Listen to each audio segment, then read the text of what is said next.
Ei pessoal, tudo bem com vocês? Eu sou Anneli Soares e hoje eu vim aqui conversar com vocês sobre o romance As Aventuras de China Iron, da escritora argentina Gabriela Cabezón Câmara, publicada no Brasil pela editora Moinhos. Então bora comigo pro vídeo de hoje. Bem pessoal, vamos lá falar sobre este romance aqui, As Aventuras de China Iron, que tem tradução da Silvia Massimini Félix e que está nessa edição aqui belíssima que a editora Moinhos me enviou. Eu mostrei para vocês, né, num vídeo de unboxing. Está realmente muito caprichada a edição. E digo para você que ainda não viu, este aqui é o meu segundo contato com a escritora, né, com a Gabriela Cabezón Câmara. Ano passado eu li outro romance dela chamado La Virgen Cabeza. No caso, né, eu li em espanhol no Kindle. Tem resenha.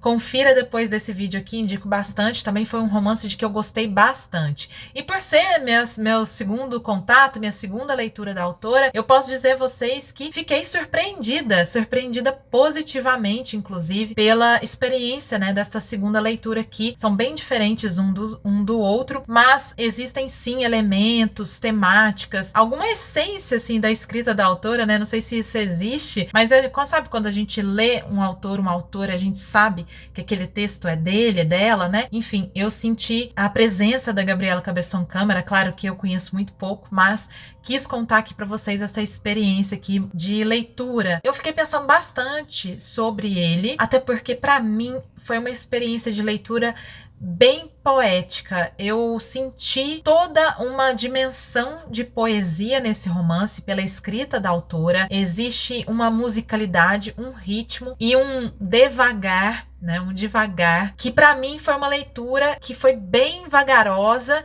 que foi num ritmo bem suave, ao contrário daquela primeira leitura que achei bem mais forte, mais dinâmica, sabe? Uma coisa muito mais rápida, assim, até pela história em si, mas também pelo contexto todo em que elas acontecem, por isso tão diversas, né? Isso que é bem bonito. Para mim, esse aqui, então, foi um livro de leitura bem calma, como se eu estivesse mesmo lendo um livro de poesia. E aí, depois que eu li, depois que eu pensei sobre isso, né, de como que eu tinha sentido, né, até essa musicalidade, usos, né, de recursos da poesia, sei lá, literação, assonância, né, algumas imagens muito, assim, parece uma fábula, né, não sei explicar, mas existem aqui umas cenas, umas imagens que a Gabriela Cabezón Câmara constrói, parecem sim vindas de lendas, de fábulas, bem imagético, é um romance muito imagético, muito sensorial.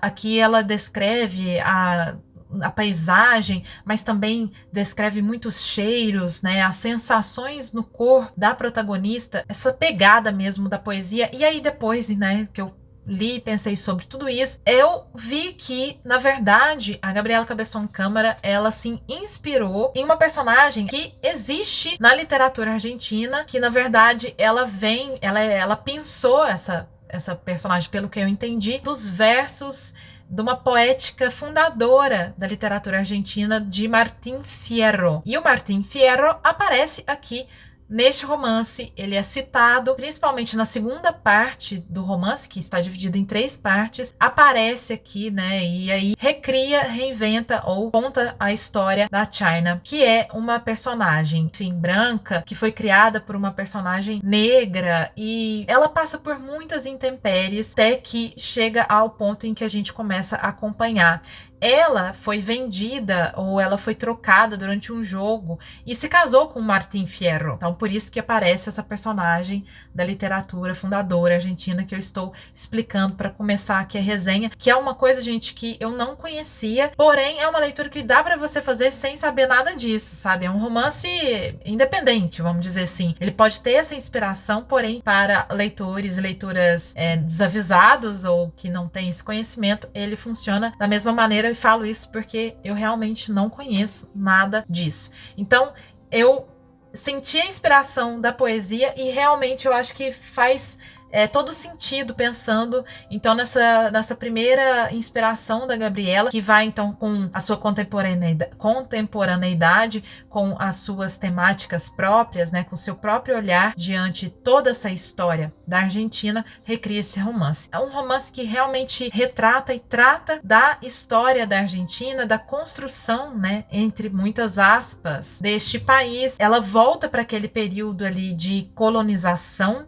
né, branca, colonização espanhola e da vinda de estrangeiros para o país, com o aparecimento, inclusive, aqui desses povos originários, que eu fiquei sabendo também que a Gabriela Cabeçon Câmara tem uma crítica em torno deste termo, né, de povos originários, porque seria uma maneira meio de colocar esses povos num passado, e isso não é verdade, porque eles ainda existem, né, e eu até conversei um pouco sobre isso com a Aurita Tabajara, que é uma escritora indígena brasileira, né?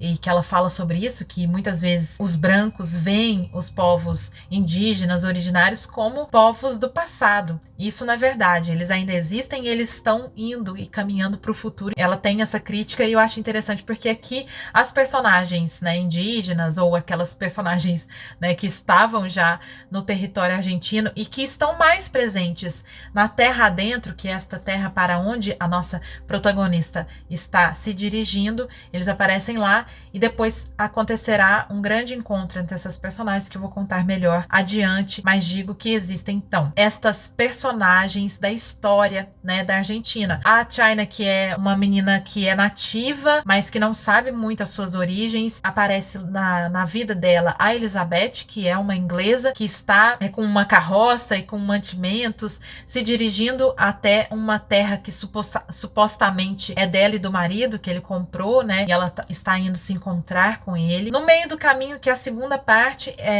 elas vão se encontrar com aquele homem branco colonizador que está ali numa grande fazenda abusando de mão de obra escravizada, né, de tanto dos povos originários ou, enfim, de outras pessoas ali que estão numa condição bem degradante mesmo. A Gabriela Cabeçon Câmara reconstrói essa personagem sem todo aquele brilho, aquele glamour que a gente às vezes vê, né, do colonizador, daquele que civilizou um país. Então ela vai colocar nessa personagem aí alguns vícios, né, como o da bebida e alguns hábitos um tanto quanto negativos e a gente aí questiona, né, que é este de violentar seus trabalhadores escravizados, de estuprar, né, essas mulheres que estavam ali. E a terceira parte é essa que vai aparecer esses povos originários. A nossa protagonista, então, falando um pouco sobre o enredo, já entrando um pouco sobre o enredo, é a China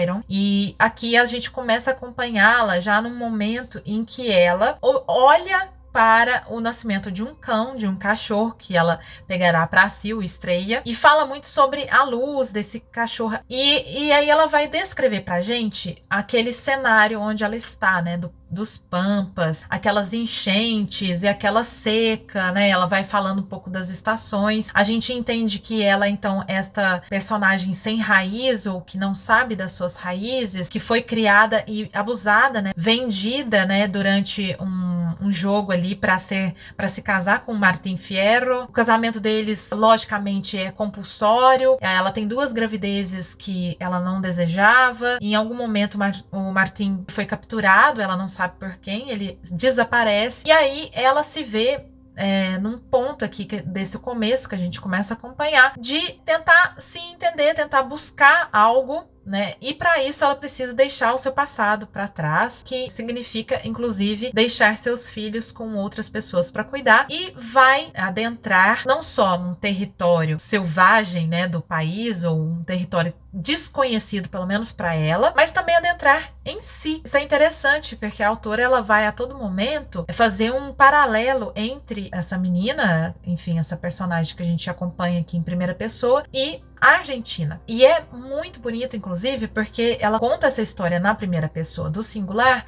mas lá no fim do livro ela conseguirá falar na primeira pessoa do plural, né, esse nós, pela questão de identidade, pela questão de descobertas, enfim, é muito bonito mesmo. Então ela começa esta caminhada para si e para a Argentina, que ela desconhece, e encontra, né, junto do seu cão, o Estreia, a Elizabeth, que é esta, então, mulher inglesa, que está também adentrando, né, território Pampa ali, em direção ao delta do Rio Paraná, e para encontrar o Oscar, né, que é o marido dela. Ela acolhe, né, a China, que inclusive explica para a China que China não é um nome, é a maneira como eles chamam as mulheres ali, né, enfim, nativas, essas mulheres que, inclusive, muitas escravizadas, são as Chinas, né? São as Chinas. E Iron do ferro mesmo, do fierro, né? Ela recria, então, o nome dela e ela se chama Josephine, que a Elizabeth sugere, eu acho que é isso. Ela traduz o nome dela para o inglês exatamente pela influência da Elizabeth na vida dela. As duas vão se aproximar bastante enquanto percorrem esses pampas, e aí a gente precisa sempre lembrar dos paralelos com o macro, que é também a questão da colonização, a própria questão da língua e o vocabulário que vai além, né, do significante ali, além do signo da palavra, mas também de tudo aquilo que significa os choques culturais e educacionais e sociais das duas, de tudo aquilo que a Elizabeth conhece e a China não faz a menor ideia, né? A Elizabeth então vai narrando para ela ao longo desse caminho, como por exemplo os trens de Londres, né? Os barcos e tudo mais, né? Que ela não tem a menor noção e vai tendo com contato também com tecidos, o alimento, né? Então a questão cultural é narrada aí dessa maneira pela Gabriela Cabesson Câmara, pelo encontro dessas duas mulheres. Há também uma outra atmosfera aqui que é muito importante, que é a questão da sexualidade das personagens. Ela descreve aqui de maneira muito bonita e bastante fluida, né, a fluidez desta sexualidade da China. Ela e a Elizabeth, por alguns momentos, em algumas ocasiões, elas têm um contato sexual. A China, ela tá se descobrindo mesmo, né? A única experiência que ela teve foi aquela experiência de violência, de abuso naquele casamento compulsório que ela teve com Martin Fierro, e aí com a Elizabeth ela começa a descobrir essas outras dimensões do corpo, também de sentimentos, né, do amor, da felicidade, né, e esse estar junto, né, que é muito bonito, que as duas compartilham ali de descoberta e de companhia e de apoio durante essa viagem. Em algum momento entra uma outra personagem, né, que é um homem que está ali com algumas vacas e tudo, e aí ele começa a caminhar junto delas, né, cuidando também daquelas crias que a Elizabeth levou, então ela tá cheia ali de mantimentos com aquela carroça, e os três então, junto do Estreia, porque é um cachorro, né, não é uma cadela, eles vão percorrendo este caminho aí, terra adentro. Então começa, né, a primeira parte é esse encontro entre as duas, a primeira parte chama O Deserto, depois vem o Fortim, que aí, gente, aparecerá essa personagem que eu falei anteriormente, do colonizador. Elas chegam nessa espécie de fazenda ali, né, que ele tem todo o luxo e aqueles trabalhadores e trabalhadoras escravizados, fazendo todo o serviço, né, manual e de exploração ali do território. Ela descreve bastante que castigos físicos muito pesados, né, que ele lançava contra essas pessoas. Como eu falei na introdução, eu acho interessante que a Gabriela Cabesson Câmara, então ela inverte este olhar que é tão comum para o colonizador, daquele que é como se ele estivesse salvando, criando um país. E ela faz isso de maneira muito irônica, até assim, tem momentos assim de humor, com uma imagem um tanto degradante assim, diante as duas. Na verdade, quando elas chegam a este lugar, a China, ela se veste como um homem, né? Então ela usa as roupas do Oscar, que estão lá com a Elizabeth, e elas fingem ser, né, irmã e irmão. Também uma ironização, né, da Gabriela sobre essa aparência ou da necessidade do masculino para haver ali algum respeito, ou para elas fingirem ali, entre muitas aspas, normalidade de uma mulher não poder viajar sozinha, né, naquele momento. Imagina que absurdo uma mulher atravessar, né, todo aquele território sozinha, né, que é o caso da Elizabeth. Então ela tá com o irmão dela, passam ali algum tempo, entendendo o que ele faz com aquelas pessoas, ele mostra algumas ideias que ele tem para fazer uma civilização naquele espaço, até que chega um momento que as duas então vão partir. A Gabriela, nesta segunda parte, trabalha bastante cenas de sexo, não heteronormativas. Eu vejo que é muito assim uma metáfora deste encontro, né, entre esses povos em algum momento ali desta narrativa, bem interessante. Nessa segunda parte, vai aparecer então a figura do Martin Fierro. O colonizador, ele vai citar que em algum momento ali viveu Martin Fierro, que era um dos seus empregados, né, dos seus escravizados, na verdade, que era um homem que em algum momento se percebeu poeta, que começou a escrever para declamar ali para aqueles trabalhadores quando eles estavam muito, né, no trabalho, muito puxado. Este homem colonizador ouve um dos seus versos ali do Martin e ele pega para si, que aí tem a questão também de apropriação também, né?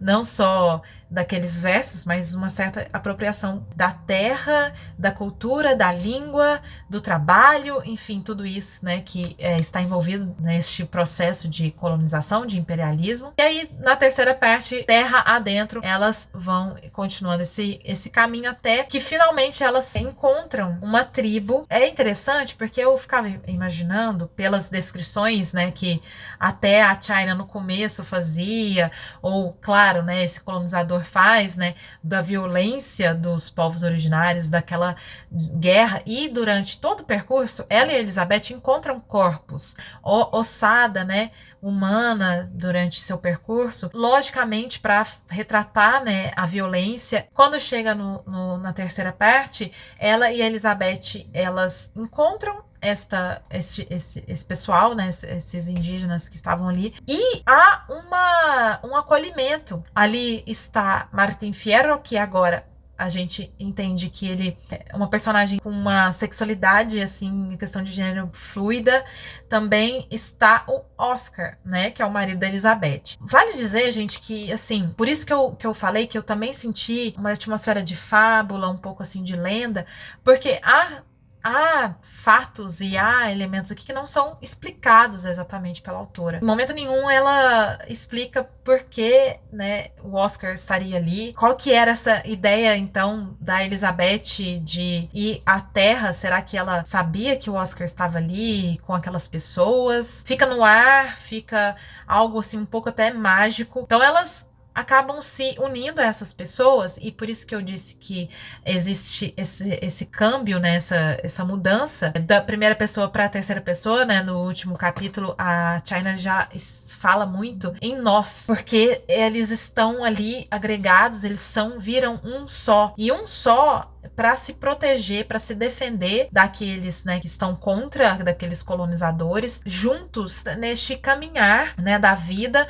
e caminhar pela terra. Então, assim, essas experiências da China, do Martin Fierro, que em algum momento foram combatidas, seja pela sexualidade, seja pela questão de gênero, né, essas violências que aconteceram com eles ali, não há essa dimensão diferente, né, essa filosofia diferente desses povos, né, que então vão caminhando, vão se deslocando pelo rio, pela água, pela fluidez. Isso é bem bonito, assim, as imagens que a Gabriela constrói, então, dessa maneira, assim, de existir e de se esconder também e de se defender, né, desses povos.